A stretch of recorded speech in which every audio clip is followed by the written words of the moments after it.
అంజలి ఒక చక్కని పద్యాన్ని ఆలపించబోతున్నాను.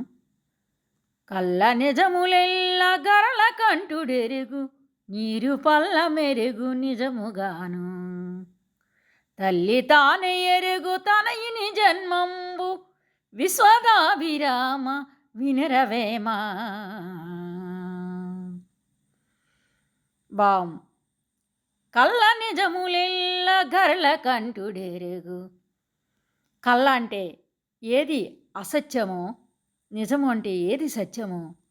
గరళ కంఠుడు, గరళము అంటే విషము, కంఠమందు విషాన్ని నింపుకున్నటువంటి ఆ పరమశివుడు ఎరుగును అని అర్థం అన్నమాట.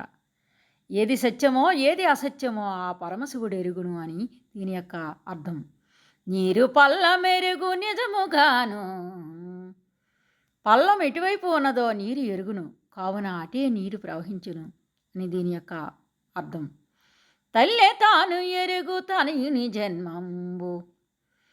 తన కొడుకు యొక్క జన్మ గురించి ఆ తల్లికి మాత్రమే తెలియను, కానీ ఇతరులకు తెలియదు.